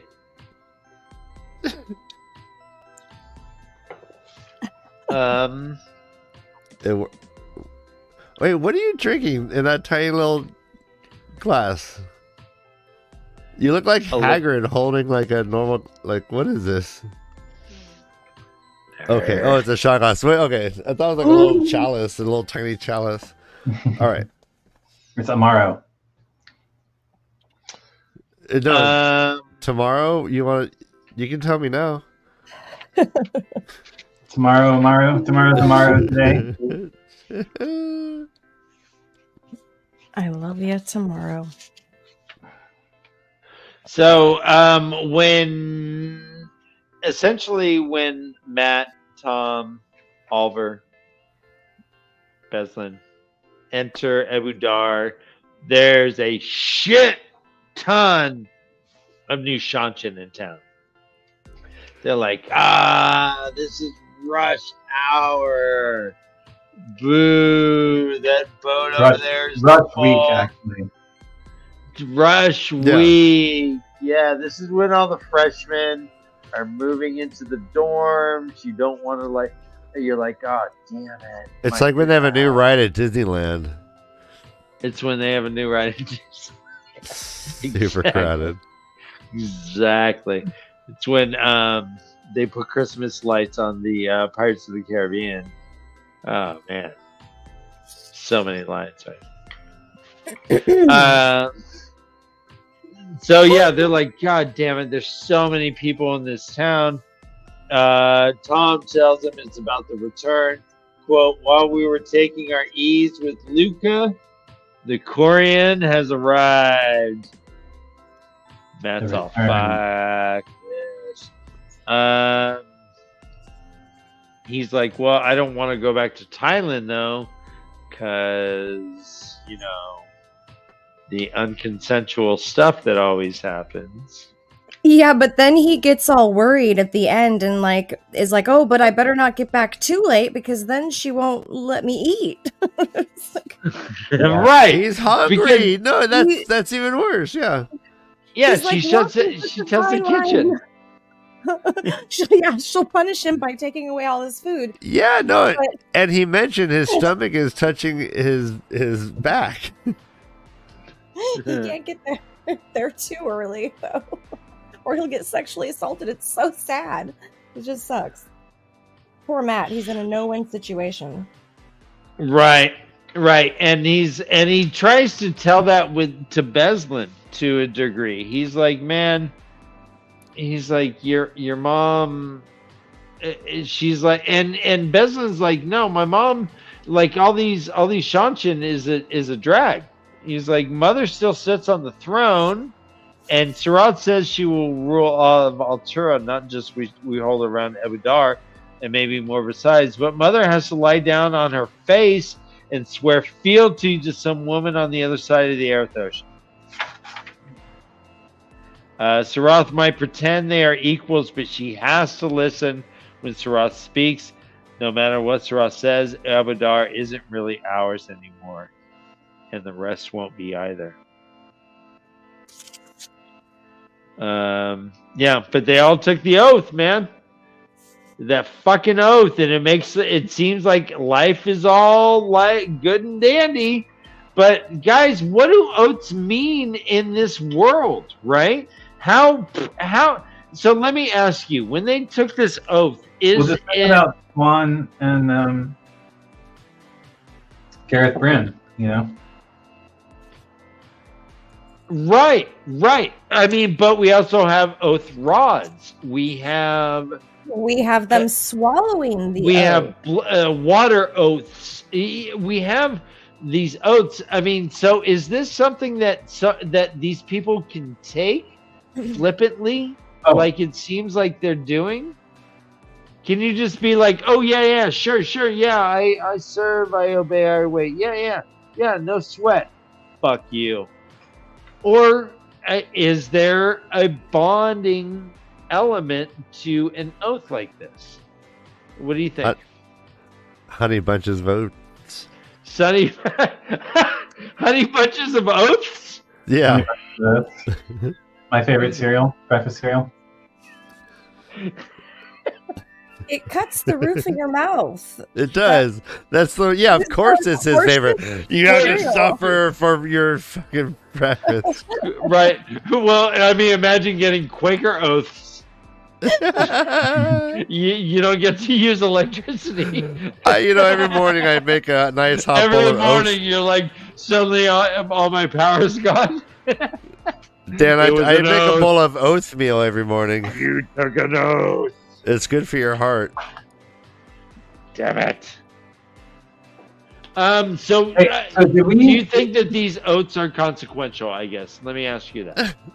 I think they could be called upon to be consequential, yes. Okay. I want to talk about Well, the golem. The golem. We will. Do you think... Golem. Let me golem ask you though. named Golem. Okay, before we'll get to the golem real fast, but let's. Do you think that these oaths will be consequential at all? That everyone is taking. Everyone's taking these fucking oaths. Probably, yep. Mm-hmm. Well, I mean, Okay. did they have to take the oath? Didn't they conquer a city and then get driven off like earlier? Which By the White Cloaks that didn't take the oaths. No, but the people all lived there probably had to take the oath. I'm sure once they left, they just were like, glad they're gone. Right, it's to obey, to await, and serve. But there's I guess not they're one waiting. necessarily to like fight back. I don't know how important the oath, like any oaths, are in this world, though. Really, like the prophecies all seem to really surely come true so far, anyways.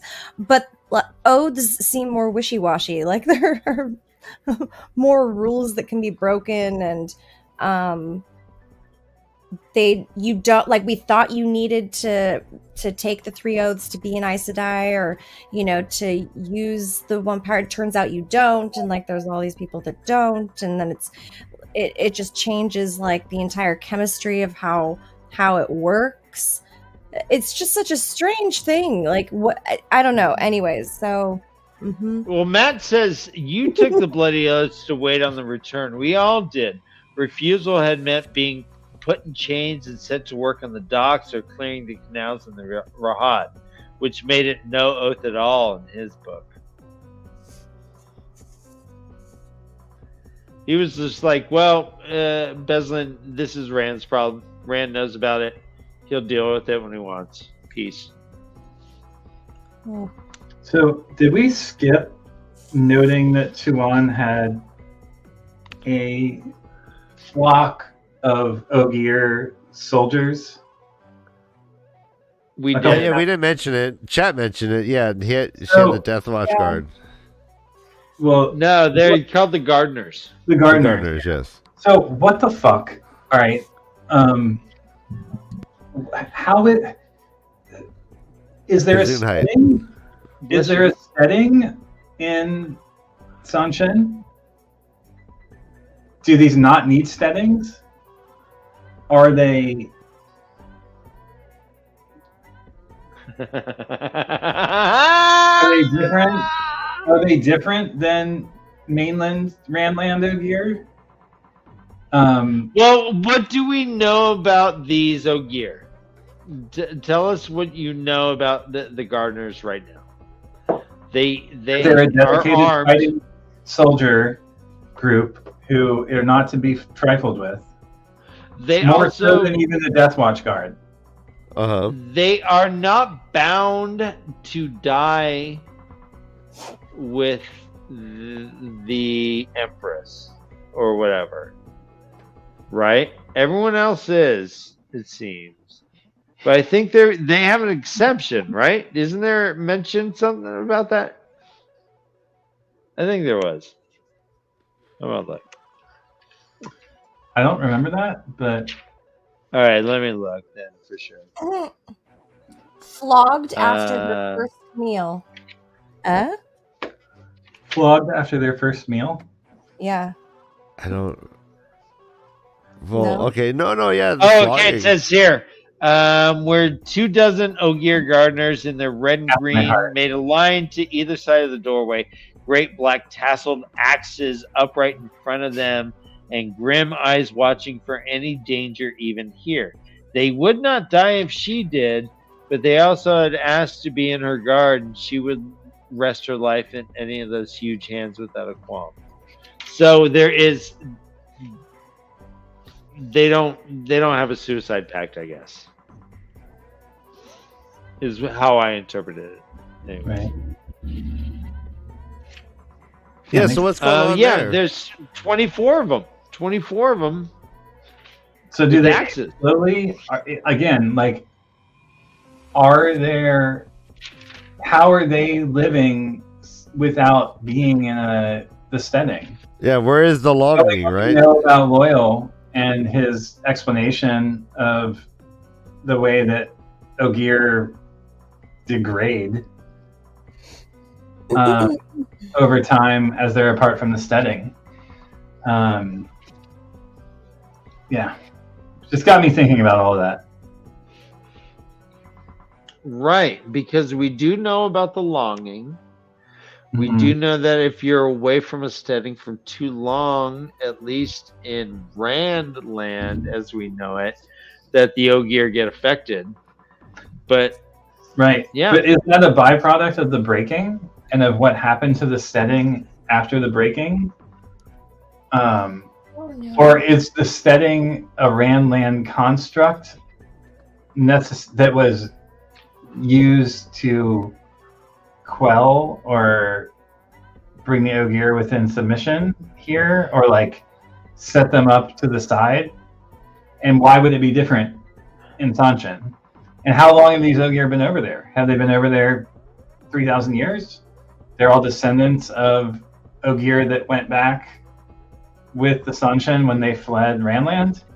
Right. And I mean, and we also considered Ogier to be wise and to have good judgment. We have 24 of them protecting this woman. Why would we not think that they are on the right side?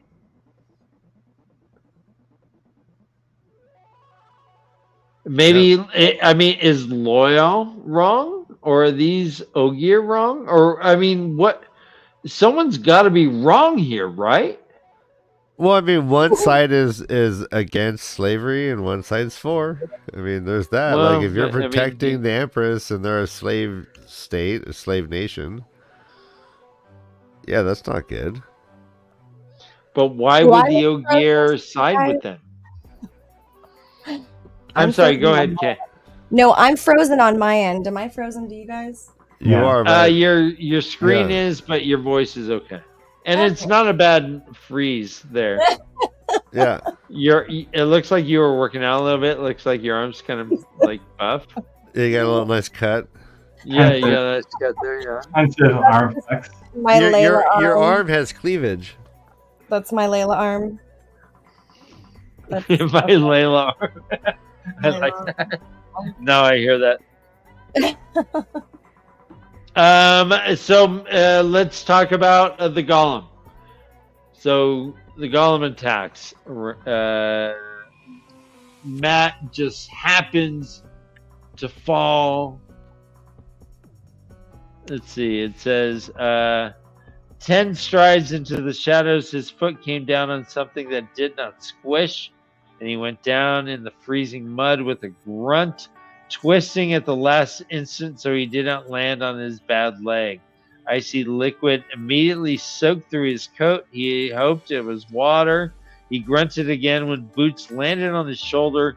The fellow toppled off of him, cursing and skidding deeper into the alley on the road, and went to one knee like a anime. You know, when they like slide on one. Yeah. Just managing to catch himself against the side of the tavern, short of falling flat himself. And it's Golem Matt fight. Golem Matt fight. Boom, bum, bum, bum, bum, bum, bum, bum, bum, bum, bum. Matt's leg is fucked up. His hip hurts. He gets his medallion and starts just swinging it.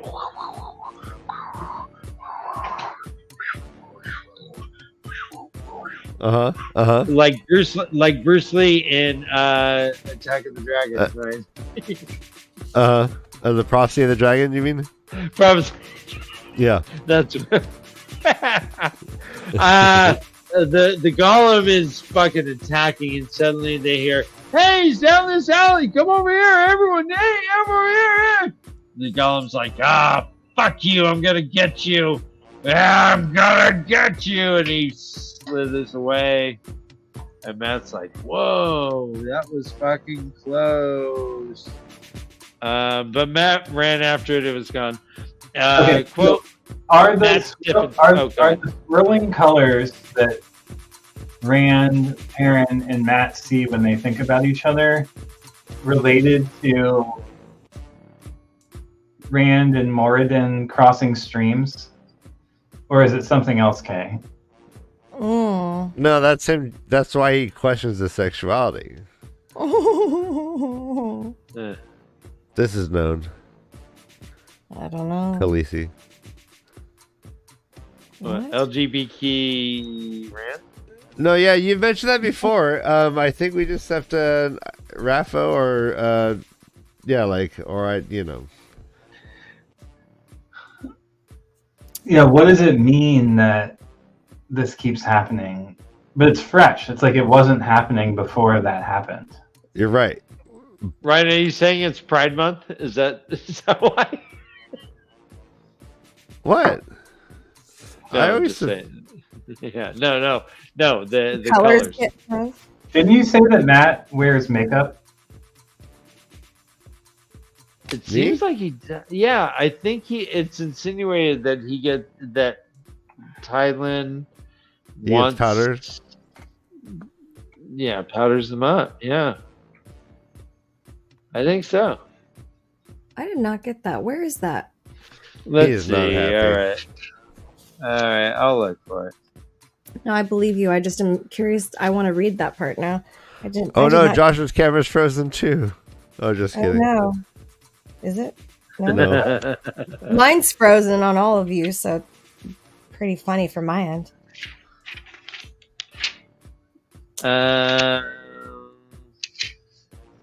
Oh yeah, there is. I'm gonna have to. I don't want to just read all That's my fine. highlights. So this creature though, like, what the hell is this? The Golem. Yeah. It's one of the 6 that we've seen before. That even the Forsaken, even the Chosen are afraid of. Mm-hmm. Even the Chosen fear. We've seen it a few times already in the story. I don't remember this. It came from Matt previously, and it in the hallway in the Rod. In the Look at you. hallway. Wow. When the Aes Sedai were in the Rahad seeking the Bowl of Winds, Mm-hmm. Yeah, there's a big battle and like battle, and, like, of the Golem comes into the hallway and then like disappears out through this crack in the window. Ultimately, being chased into this room. Does this have anything to do? It doesn't have anything to do with the Aelvin and Elvin, though, right?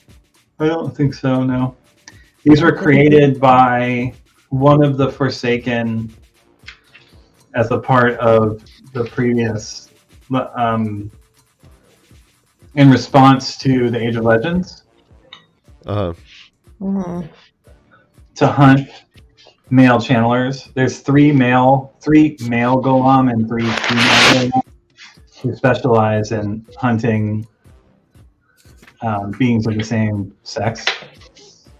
Mm-hmm. like now that we know what the golem can do, like can you imagine what male and female golem procreation is like?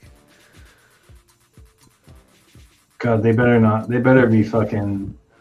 I don't They think just, they have they just it. melt into each other. I don't think they can have. It's like Odo and Deep Space Nine. Is that or The Twiggy Changeling? or Twiggy in Battlestar Galactica? What? Well, it here it says it was gone Alright, through you're an not a opening. Okay, understood. Maybe the On the track. It was gone through an opening maybe the size of Matt's 2 hands. That's So just again, crazy. he just like swirls like through like some crack in the wall. Yeah, it's like the size of a brick is Mhm. what I imagined it. Yeah. Goes into a gap in the bricks. So weird.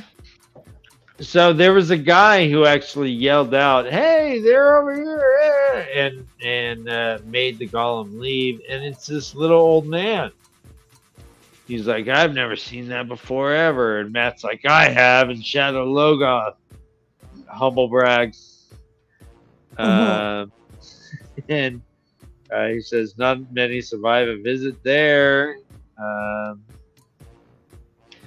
And then he introduced himself. He's like, "I'm Matt Cawthon." He meets a guy named Noel Charon. He has a pallet in the attic of the Golden Duck. The Golden Ducks, I'm sorry, plural. Golden is now Duck. occupied by Eleanor. My money's on the Golden Ducks this Friday. Golden Ducks. Golden Ducks versus the Silver Yeah. Land the Lakes. Quicksilver. The Quicksilvers. Something. And he's like, "Hey, no, you know what? What's that? Willis? That's oh no, Twiggy. Arnold And Twiggy. Twinkie. Twiggy. I thought it was Twinkie. No, it's Twiggy. It's Twiggy. Twiggy? I have Twiggy. That's right, Buck. It's And I have Twiggy. I Twinkie. thought it was Twinkie. It's fun. No, it's spelled two different ways in all of this. There's Twiki and Twiggy. I've heard Twiki. Anyways. Huh. But it looks like Matt's going to take him back to the palace. He's like, quote, I think I can do better than that for you. And the dice is still spinning. And that's it. Yeah, something worse is going to happen to Matt. Yeah. Well, it is a Matt chapter coming up next, but that'll be next week. What about this chapter? Did I? I mean, like, did it feel apropos / important meeting this old man, Kay? This old man. He played one. He played Big Mac on my thumb. Noel Charin. Sorry, I'm tired. But yeah, no, it did seem, it seems important to me because it happens like right after Gollum like disappeared. It does seem important. I don't know what's going on or why. Remember seeing Noel Charin before? This isn't the first time we've seen him. No, I don't remember. When did we see him? He was sitting outside of a building on a stool What? in like an alley. Okay. And I think we saw him one other time besides that as well. So it definitely felt suspicious to me that like he was there at this moment. I'm not making that up, right, gents? Right. That no. I don't know. Noel Charin was the old man who we saw previously on the stool. Oh, okay. That was that Matt?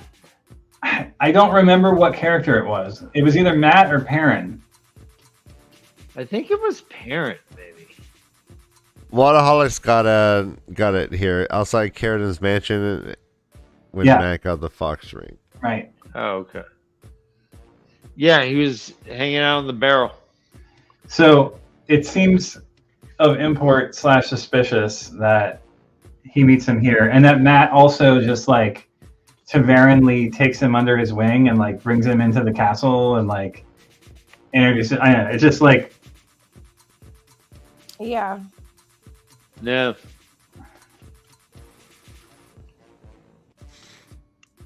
Yeah, I mean, and he saw the golem like basically like become a cartoon. Well, Right. he's told to be And thrown he out of didn't his even life, like basically. flip his shit. He's all, I ain't seen shit like that ever. Yeah. No, he says something like I might not have ever seen so right. Like he wasn't even convinced. He's like, oh, that's. It was a weird way he phrased it. and he says I don't too, think I've ever seen the like, is what he says. Which is like, there's a chance he has. well, he knows about Shadar Logoth. He says not many survive a visit there. The old man said, peering at him. His weathered face looked familiar somehow, but Matt could not place him. Uh huh. Oh, look at that. Weird. So I mean, so that's interesting. Why is he, not letting on? Why isn't he like, oh yeah, we crossed paths before. I was outside of Carradin's street, Yeah. Huh. I don't know. Well, he's in need of like a place to stay, though, right? Yeah. Well, I mean, that's what they all do, and then they move in. Next, they're just like playing your PlayStation, eating your food. You know. He also says, I think Yeah, maybe what you is and I both have the Dark One's own luck. Yeah. Yeah, that was weird.